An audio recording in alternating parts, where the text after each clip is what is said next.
जय माता दी सभी भक्तजनों। आज के इस पावन अवसर पर नवरात्रि के 5वें दिन की महिमा का वृतांत आपके समक्ष प्रस्तुत है। नवरात्रि का प्रत्येक दिन देवी दुर्गा के अलग अलग स्वरूप को समर्पित होता है और 5वें दिन की अधिष्ठात्री देवी हैं माँ स्कंद माता, जिनका स्वरूप अति शांत, सौम्य, करुणामयी और भक्तों को कल्याण प्रदान करने वाला है। इस दिन जब श्रद्धालु मन को शुद्ध करके माता का ध्यान करते हैं तो वे माँ की कृपा से जीवन में दिव्य आलोक पाते हैं और उनके समस्त कष्ट दूर हो जाते हैं। माँ स्कंद माता का स्वरूप अत्यंत भव्य है। वे सिंह पर आरूढ़ रहती हैं। उनके 4 भुजाएं हैं। 2 भुजाओं में कमल पुष्प सुशोभित हैं। एक भुजा में वे अपने पुत्र बाल स्कंद को धारण किए रहती हैं और चौथी भुजा में भक्तों को आशीर्वाद देने का वर मुद्रा है। उनका मुखमंडल दिव्य है। उनके तेज से समस्त दिशाएं आलोकित हो जाती हैं और उनकी गोद में बैठे बाल स्कंद की आभा से संपूर्ण संसार सुख और समृद्धि से भर जाता है। माँ स्कंद माता की कथा का संबंध देवासुर संग्राम से जुड़ा है। जब अत्याचारी असुर तारकासुर ने अपनी तपस्या और वरदान से तीनों लोकों में आतंक फैलाया और देवताओं को परास्त कर दिया, तब समस्त देवता भयभीत होकर ब्रह्मा, विष्णु और महेश के पास पहुंचे। देवताओं ने विनती की कि केवल भगवान शिव का पुत्र ही तारकासुर का वध कर सकता है, क्योंकि उसे यह वरदान मिला था कि उसका वध केवल भगवान शिव के पुत्र के हाथों ही होगा। देवताओं की प्रार्थना सुनकर सभी ने मिलकर माता पार्वती और भगवान शिव से प्रार्थना की कि वे विवाह कर संसार का कल्याण करें। माता पार्वती ने अपने तप और भक्ति से भगवान शिव को प्रसन्न किया और उनका वरण किया। विवाह के पश्चात माता पार्वती ने एक दिव्य तेजस्वी पुत्र को जन्म दिया। वह बालक कोई और नहीं बल्कि देवताओं के सेनापति बने कार्तिकेय थे, जिन्हें स्कंद भी कहा जाता है। इसीलिए माँ पार्वती अपने इस रूप में स्कंद माता कहलाती हैं। जब स्कंद बड़े हुए तो उन्होंने देवसेना का नेतृत्व किया और असुरों से युद्ध करते हुए तारकासुर का वध किया। देवताओं ने अपने अधिकार वापस प्राप्त किए और एक बार पुनः संसार में धर्म की स्थापना हुई। माँ स्कंद माता की महिमा अपरंपार है। उनके नाम का स्मरण करने मात्र से ही मनुष्य के पाप नष्ट हो जाते हैं और वह जीवन में सुख, शांति और मोक्ष के मार्ग पर अग्रसर होता है। जो भक्त संतानों की प्राप्ति की अभिलाषा रखते हैं, उन्हें माता की उपासना करने से संतान सुख की प्राप्ति होती है। माता अपने भक्तों को निरोगी शरीर, दीर्घायु और समृद्धि का वरदान देती हैं। कहा जाता है कि माता स्कंद माता की पूजा करने वाले भक्त को उनके आशीर्वाद से वह फल भी प्राप्त होता है जो बिना कठिन साधनाओं के मिलना संभव नहीं होता। नवरात्रि के 5वें दिन जब भक्त शुद्ध भाव से माता का ध्यान करते हैं तो वे केवल स्कंद माता की ही पूजा नहीं करते, बल्कि बाल स्कंद के साथ भी उन्हें आशीर्वाद प्राप्त होता है। एक माता का स्वरूप है जो अपने पुत्र को गोद में लिए हुए है और इस भाव से जब भक्त उनके चरणों में अपना मन अर्पित करता है तो उसे मातृत्व की करुणा का आशीर्वाद प्राप्त होता है। कहते हैं कि यह दिन विशेष रूप से घर में शांति और सद्भाव लाने वाला होता है। माता की आराधना से घर परिवार में किसी भी प्रकार का कलह समाप्त होता है और घर में सौहार्द और प्रेम का वास होता है। माँ स्कंद माता की कथा सुनने से भक्त को यह ज्ञान भी प्राप्त होता है कि मातृत्व का भाव कितना महान है। एक माता अपने पुत्र के साथ संसार को बचाने के लिए कैसी त्यागमयी और करुणामयी बन जाती है। इसी भाव से भक्तों को यह शिक्षा मिलती है कि संसार में किसी भी स्थिति में धर्म का पालन और दूसरों के कल्याण की भावना सर्वोपरि है। माँ की कथा सुनने मात्र से ही भक्त के जीवन में नई ऊर्जा का संचार होता है और उनके आशीर्वाद से जीवन के मार्ग पर कोई भी विघ्न टिक नहीं पाता। भक्त की सभी इच्छाएं धीरे धीरे पूर्ण होने लगती हैं। उसके घर में सुख समृद्धि आती है और जीवन से रोग, दुख और दरिद्रता का नाश हो जाता है। कहा जाता है कि माँ स्कंद माता का ध्यान करने मात्र से ही भक्त को अपार पुण्य की प्राप्ति होती है, मन की अशांति समाप्त होती है और जीवन में नई ऊर्जा का संचार होता है।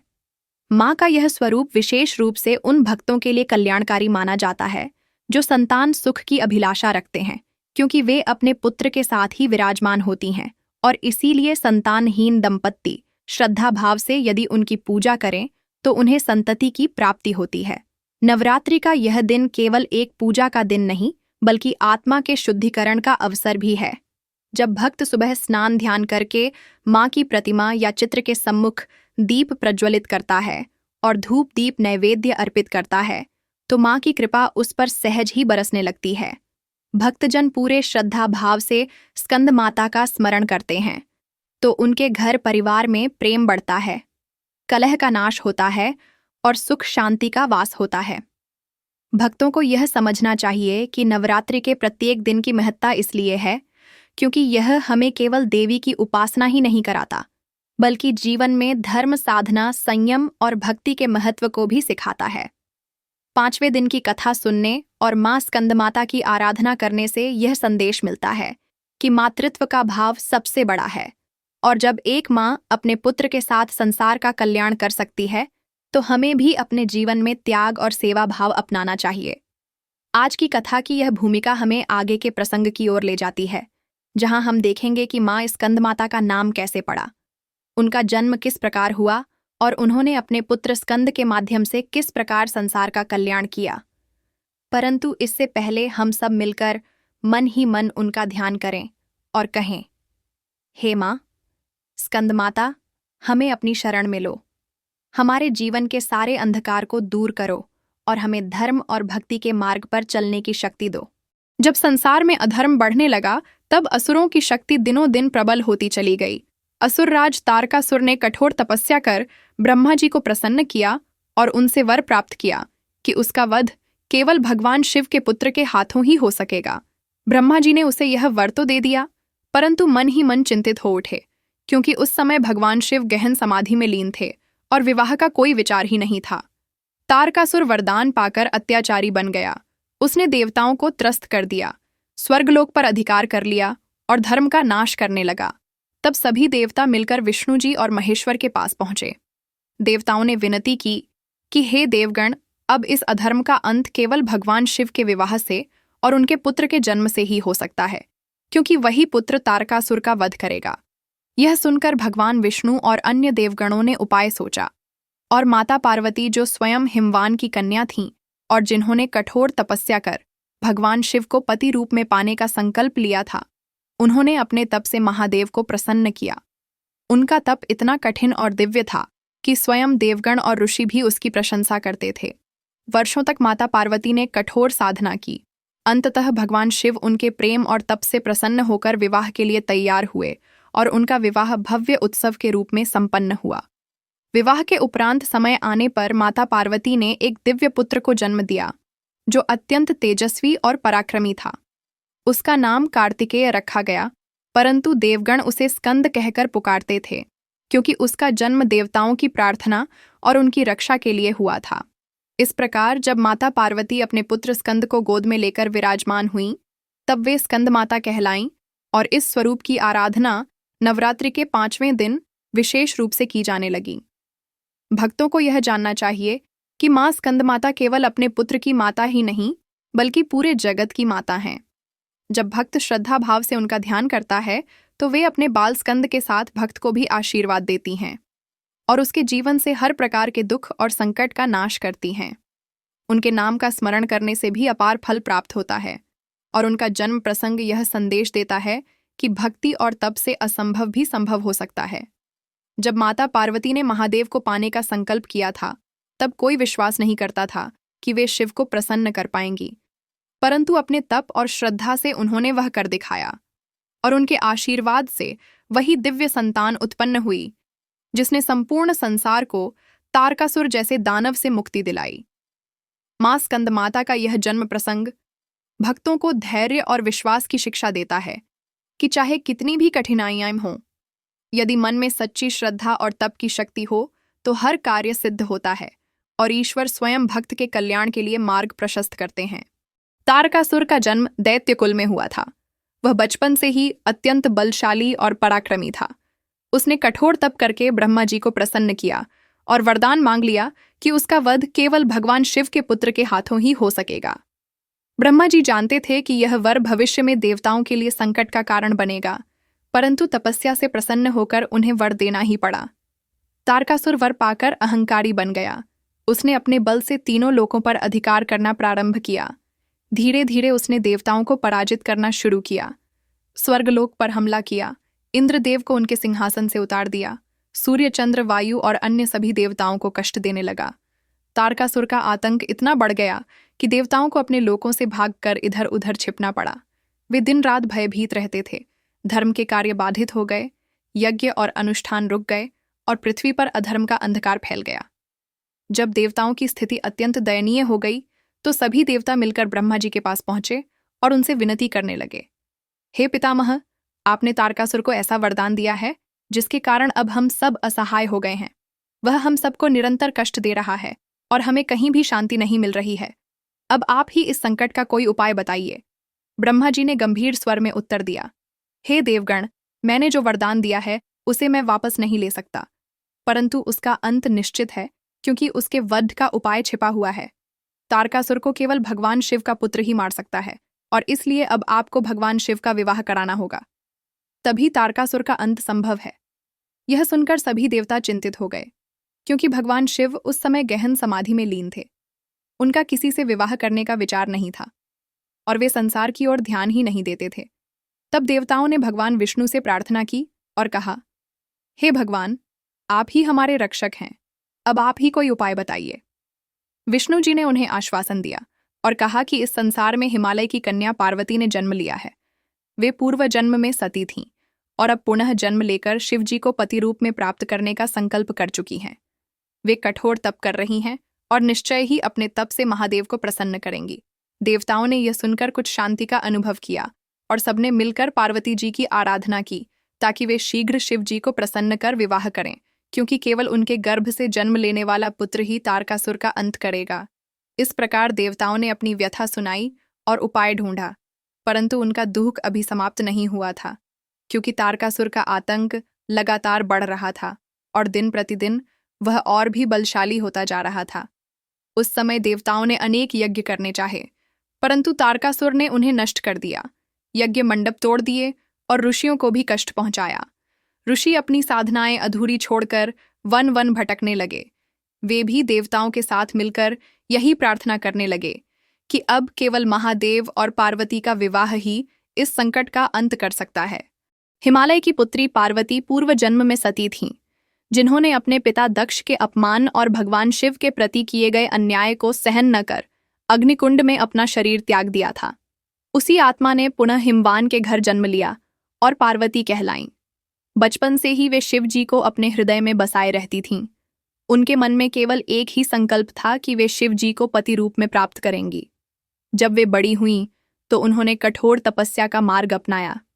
वे दिन रात एक टांग पर खड़ी होकर ध्यान करतीं, कभी कई दिनों तक अन्न जल का त्याग कर केवल पत्तों पर जीवित रहतीं और कभी तो पत्तों का भी त्याग कर वायुपान करतीं। उनकी तपस्या देखकर देवगण और ऋषि भी विस्मित हो उठते थे, यह जानकर कि पार्वती जी का तप केवल भगवान शिव को प्रसन्न करने के लिए है। देवताओं के मन में भी आशा जागी, क्योंकि उन्हें विश्वास था कि यही तप भविष्य में शिव विवाह का कारण बनेगा और तभी तारकासुर का अंत संभव होगा। धीरे धीरे माता पार्वती के तप से सारा वातावरण पवित्र हो गया। उनका शरीर क्षीण हो गया, परंतु उनके चेहरे की आभा और दिव्यता दिन प्रतिदिन बढ़ती गई। अंततः उनके तप से भगवान शिव प्रसन्न हुए और उनके सम्मुख प्रकट हुए। उन्होंने माता पार्वती से कहा, हे देवी, तुम्हारा तप असाधारण है। तुम्हारे धैर्य और भक्ति को देखकर मैं अत्यंत प्रसन्न हूँ। तुम्हारा यह संकल्प पूर्ण होगा और मैं तुम्हें पत्नी रूप में स्वीकार करता हूँ। इस प्रकार भगवान शिव और माता पार्वती का विवाह निश्चित हुआ। जब यह समाचार फैला तो समस्त देवता प्रसन्न हुए, क्योंकि वे जानते थे कि अब तारकासुर का अंत निकट है। विवाह की तैयारी भव्य रूप से की गई। देवता, गंधर्व, अप्सराएं सब उपस्थित हुए। हिमवान का घर आनंद और उल्लास से भर गया। ब्रह्मा, विष्णु और अन्य देवताओं ने विवाह में भाग लिया और स्वयं नारद जी ने मंगल गान किया। विवाह के दिन जब भगवान शिव बारात लेकर हिमवान के घर पहुंचे तो दृश्य अलौकिक था। उनके साथ भूत प्रेत, गण देवगण सब थे। माता पार्वती ने श्रद्धा और प्रेम से भगवान शिव को वर रूप में स्वीकार किया और विवाह का यह महोत्सव समस्त लोगों के लिए आनंद का अवसर बन गया। जब शिव और पार्वती का विवाह संपन्न हुआ तो देवताओं ने चैन की सांस ली, क्योंकि उन्हें झांत था कि अब तारकासुर के आतंक का अंत अवश्य होगा।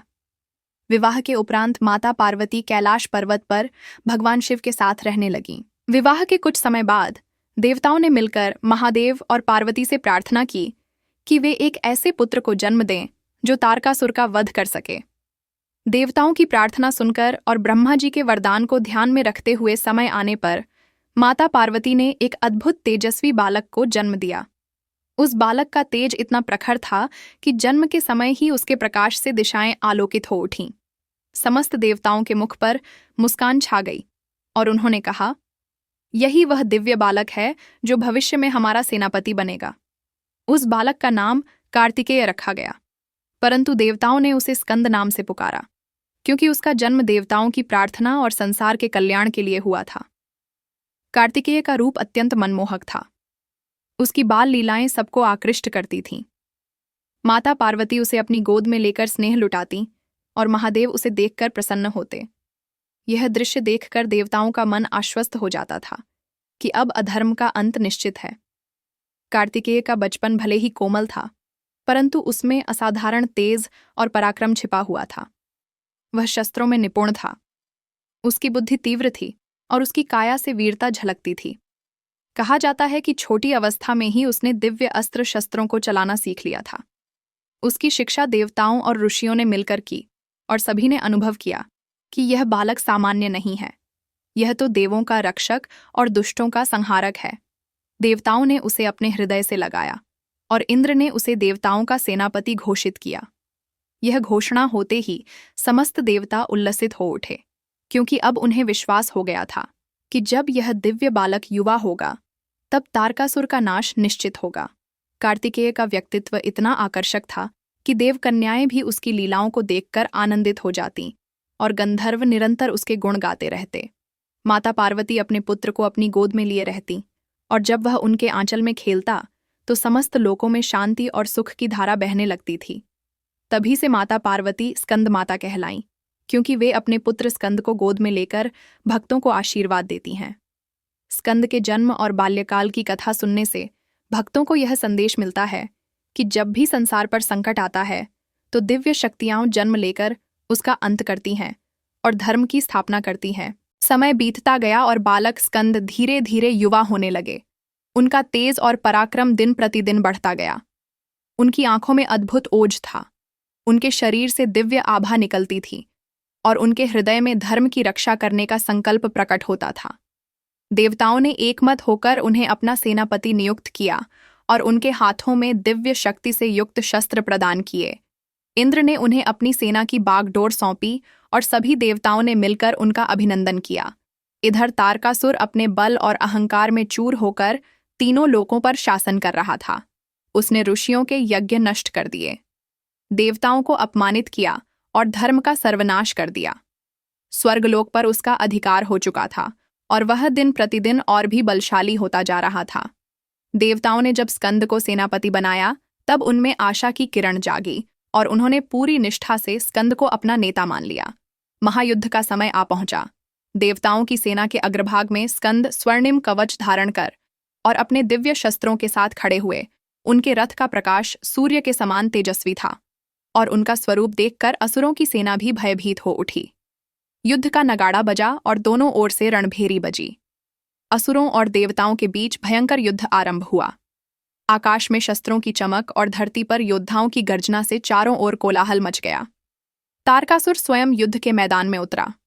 उसका रूप विशाल पर्वत के समान था। उसकी गर्जना से दिशाएं कांप उठीं। वह अपने अस्त्र शस्त्रों से देवताओं को परास्त करने लगा।